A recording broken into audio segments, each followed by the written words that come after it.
Razer versus Capgemini data leak case. Case overview. This case revolved around data security breach that occurred in 2020.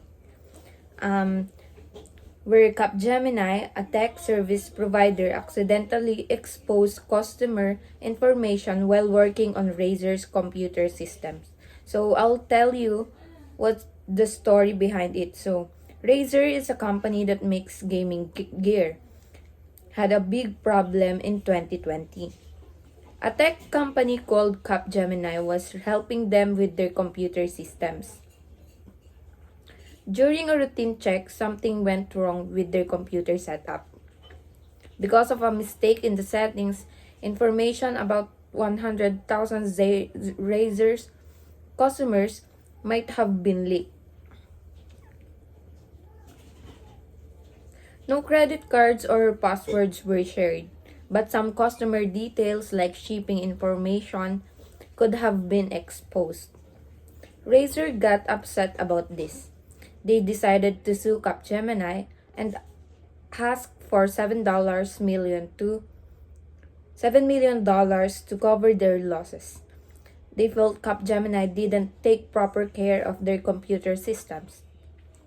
The problem happened when a Capgemini worker named Arjel Kabalag was looking into an issue with Razer's computer system. By accident, he disabled some important security settings. Now, Razer is in court trying to prove that Capgemini is responsible for the data leak.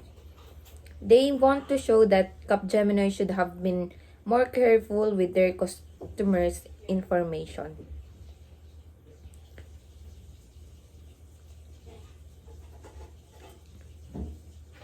Razer won a lawsuit against Capgemini for a 2020 data leak that exposed information of 100,000 customers.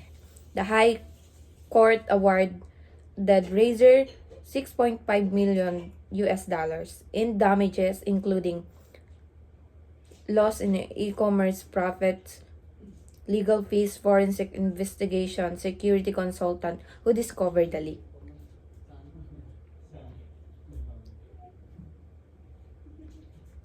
So, what are the key facts?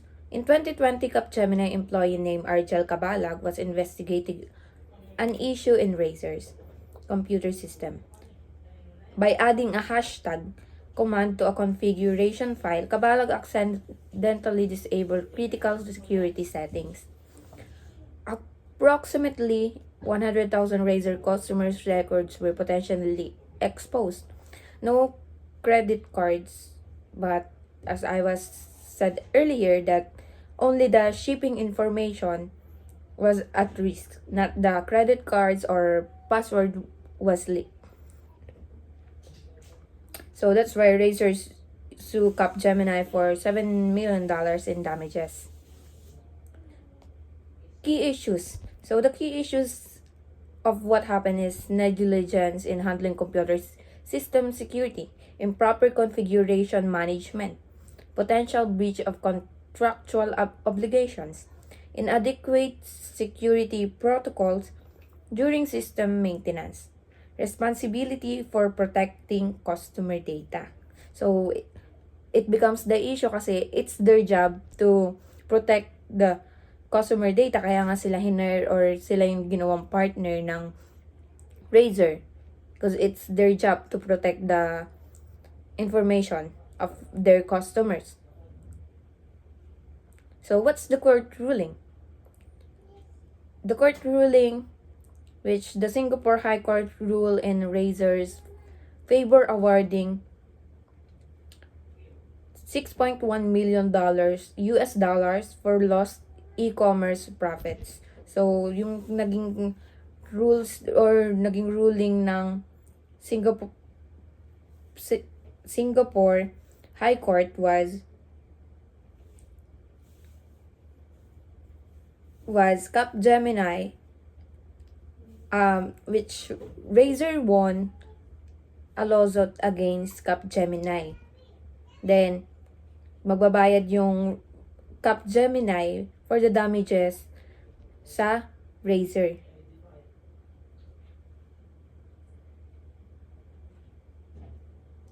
It was because the breach occurred when Capgemini employee, Mr. Kabalag, accidentally disabled security settings by adding hashtag command to configuration file. Initially, Capgemini denied a responsibility at first, but no, parang nung unang hearing or parang dinedeny nila na hindi sila nagkamali or it's not their responsibility na nalik yung mga information about shipping.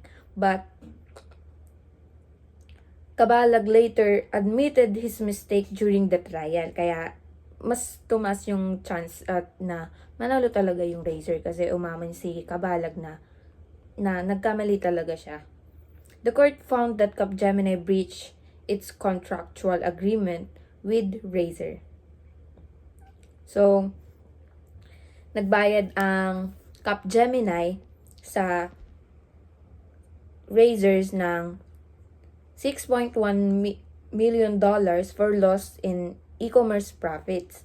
Then, legal fees, nagbayad din sila, which is $320,400 US dollars. Then $60,000 US dollars for IT forensic investigation. Then $2,000 US dollars for the security consultant who discovered the leak. Capgemini was found to have breached its contractual agreement with Razer, and the employee's mistake was critical factor in the judgment. So what are my takeaways for as computer engineering students and future engineers? So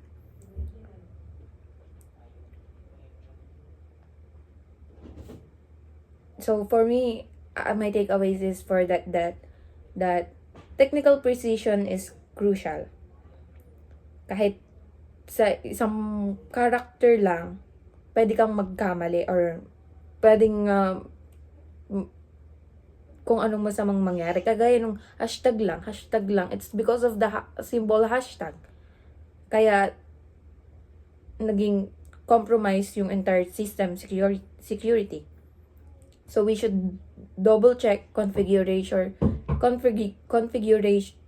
changes and implement robust review processes for system modifications.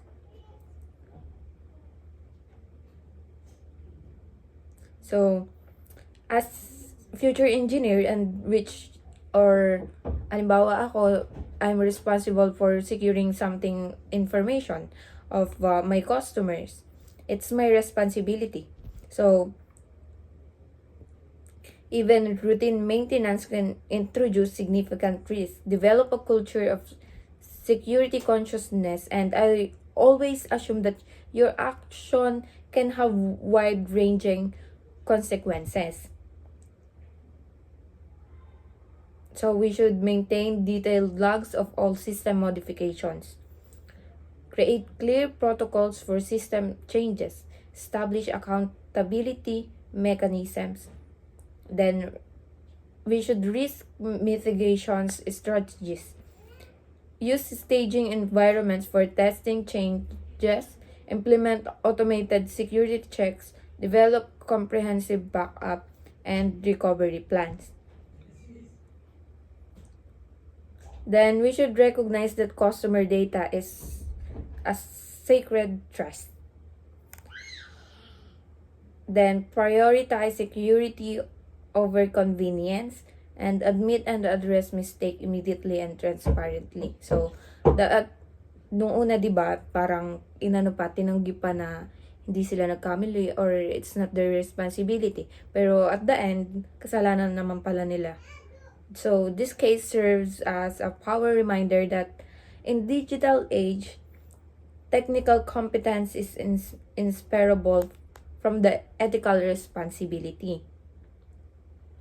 A moment's carelessness can result in significant financial and reputational damage, underscoring the critical importance of meticulous attention to detail in computer engineering. So that's all. Thank you.